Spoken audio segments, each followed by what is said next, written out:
Alright guys, welcome back. It's been about 2 weeks and let me explain why. So, not much really happened in the last 2 weeks other than I did get my wheels back from powder coat, which are right here. I got new tires for the rear. We are running 205/40 Kenda KR20s, little grippy boys. And for the fronts, I got a 205/40 Acceleras. All four wheels are 8-inch wide, so square setup. What else? I spent 20 hours on paint correction, and paint is looking a lot better on this side. I still got to do the passenger side starting next week, but for now, this is what I got going on. So, cut out all the orange peel. This car's actually gonna look halfway decent now. And then for this week, I actually have a pretty important announcement. We do have a nice piece of the puzzle showing up, and let's get into that.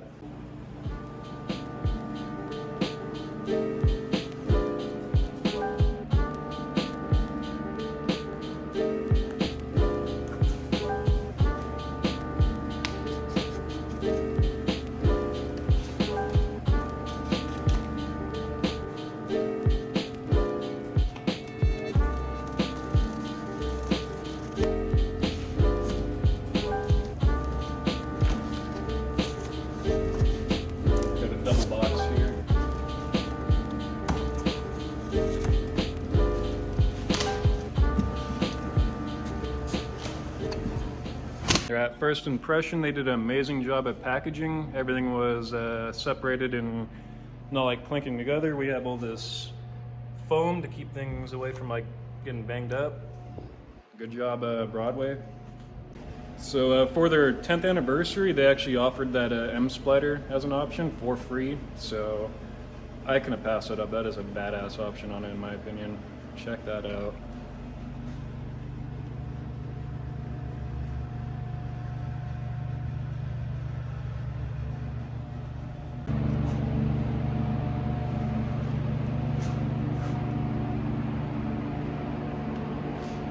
Alright, so as much as I want to install these today, I'm going to hold off until tomorrow, but for today I'll be removing my blown $400 coils that I have in this. I'm not sure what brand they are, but they've got to go. They're pretty freaking nasty, and these things rode alright, but I mean, I've never personally ran good quality coils before. I've had like Racelands and max speeding rods and just cheap ass coils. Other than that, I've just been like on bags, so I'm excited to see what these are going to be like. And so on this side, yeah, these ones are blown the hell out. Other than that, today I'll probably just like clean up the wheel arches, make sure everything's clean under there, get that prepped for tomorrow. So tomorrow all I have to worry about is just throwing those babies in and getting the car off the jack stands finally. All right, so I'm going to start with the rear first, and in my case, the spring just falls out as soon as you jack up the car, so that's done. All I have to do now is, there's one bolt that attaches to the knuckle back here, and that is an 18 mil. So we'll start there, and then we'll do the two nuts on top.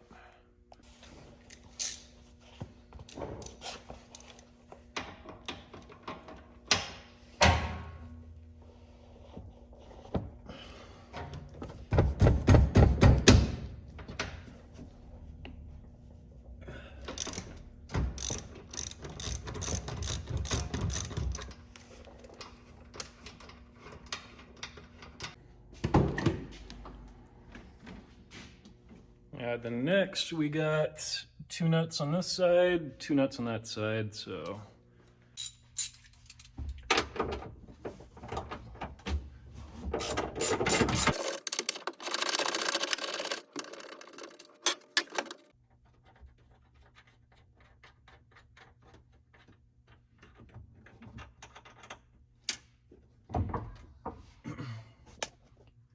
In hindsight, I probably should have done these first and then to the bottom, just because this is going to fall out right now. And like that, the strut is out. Alright, so got the rear done. That took maybe 2 minutes. Stupidly easy. I mean, the fronts are easy too, so We got two 16mm bolts that hold the bottom of the coil on, and then we got one 18 with a 18mm nut on the other side. The sway bar link is already disconnected. I'll pull that off once I get this out. Other than that, I have two 13mm nuts on the top holding the top together.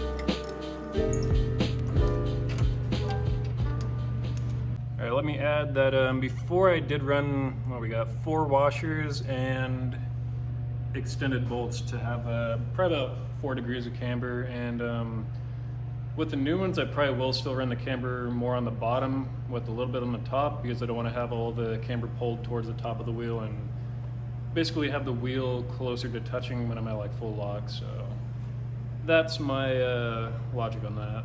Alright, next step, I got this 18mm bolt I got to remove. Alright, I got the whole bottom half done. The brake lines were already disconnected, so I didn't have to worry about any of that. Sway bar and link was already disconnected, so now literally just have 2 bolts from the top and I could drop this. Alright, so this episode is actually brought to you by Milwaukee.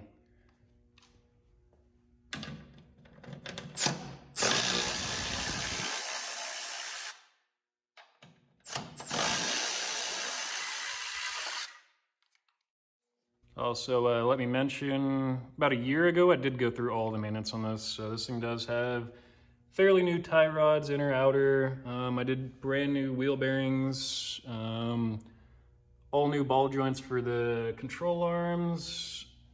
Got Garagistic lollipop bushings. Those are like a Delrin mount. I highly suggest that. For brakes, ignore this crusty asshole line. I will be replacing all the brake system on this before this thing hits the road. All right, so after some degreaser and some scrubbing and cleaning off, this is what it looks like. Down the road, I do want to do like a bed liner or like a Raptor liner on this, get it all nice and black looking, but for now, I just want to keep it clean. I am going to address these patches I did for the Shave Bay. And there's a little bit of primer on there right now, but I'm gonna hit that with a little bit of black and move on to the next side. Alright, so let me be upfront with you guys. So sometimes I do ghetto shit, but ghetto shit can look kind of cool sometimes. So I did go ahead and do a light coat of spray paint in here just to make it look a little bit better than just having that like that weird tan color, but I'm content with that. I think that looks good. Sue me. Alright guys, I'm back. Day 2 and it is install day, so let's dig into it. Alright, so before I check these in, let me add that since this is an M3, it has a caster adjustment, so this section goes towards the back of the car, kind of like that.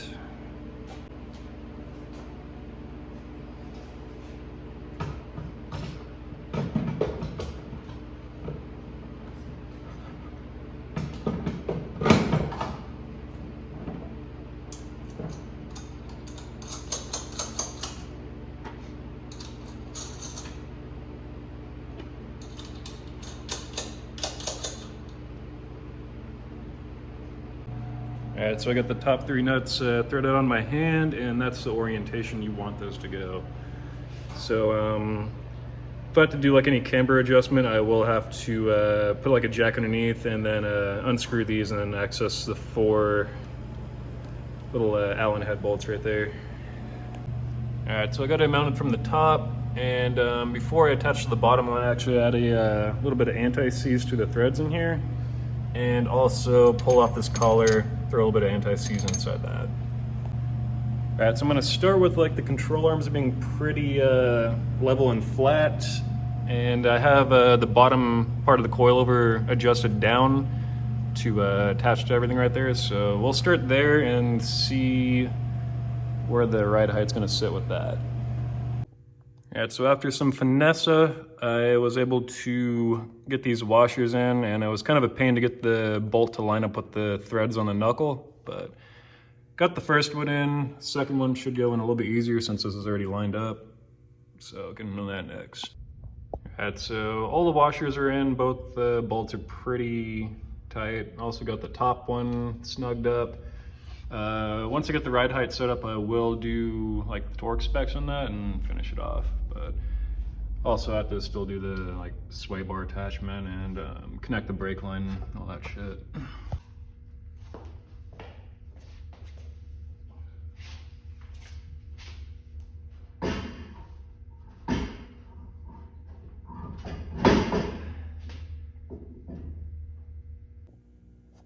All right, so this is where the coil's set up right now.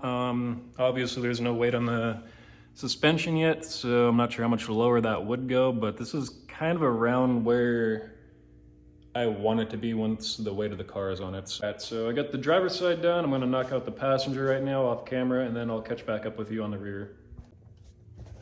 All right, first step, I'm gonna grab my spring perch, drop that in just like that. Next, I'll put the spring in with the rubber isolator on top, and then jack up from the rear trailing arm until the spring hits. All right, I got the spring in with a little bit of tension on it, and then next I'll be throwing in the strut, and pretty much done on that side until I have to adjust the preloads. All right, since I didn't have any homies here to help me with holding the strut while I put the top two nuts on, all I did was I had this threaded into the knuckle, and then yeah, from there you just go on top and thread it in. All right, so after installing the passenger side rear, I ended up coming back to this side and lowering it quite a bit. This might be too low, but at this point I'm ready to take it off of jack stands and see where we're at with this.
All right, so I'm not quite grounded yet in the front. The jack is about to hit my oil cooler, so what I'm gonna have to do is get the little tool that inserts into there, use another jack, lift up this side, and then pull that out, and then I could fully drop it.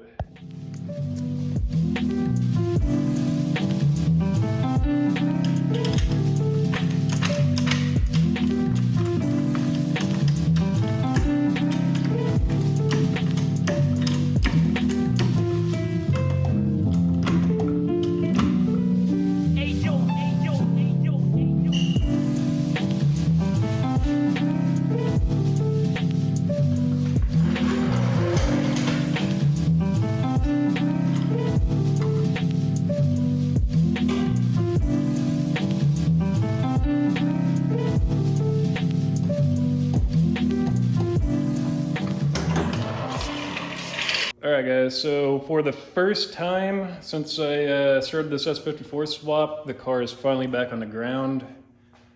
And obviously I'm gonna have to dial in the fitment quite a bit more. For the front, so I think I'm gonna have to add a little bit more camber to it. For the rear, might have to raise it up a little bit. It's pretty freaking slammed right now. Yeah, let me show you real quick. So for the front, Height-wise, I'm thinking that'll probably be pretty good, honestly. As for fitment, yeah, I'll probably have to add maybe 2 degrees of camber to the front, but luckily that's set to like 0 right now, so I get to scoot that in, get a couple more degrees, and that should be Gucci. As for the rear, we are tucking rim quite a bit, and for fitment purposes on that, I will probably need like a 15 mil, stuff that back there. Do have a bit of clearance. I am gonna hammer the inside of that in a little bit more just to be extra conservative on the tire. But as it sits right now, this car actually does roll, so nothing's rubbing, it's not too low, as you see there.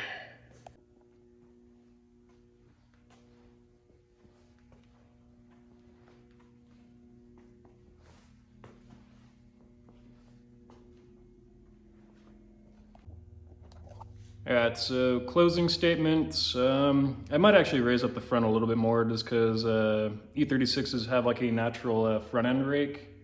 So I personally like the look of having the body lines pretty equal. So the rear will probably stay tucking wheel as it is. Front I might raise up 1/2 inch, not much, but still throw a little bit more camber into it. But I'm gonna do all the fine adjustments off camera, get the sway bar end links back hooked up. But yeah, that's all I got for this week, guys. Thanks for watching. Next week, I will have my adapter harness for the S54 come in, so I can start wiring on this. Get the engine all communicating with the chassis, and we're getting close. So thanks for watching. Shoot me a subscribe.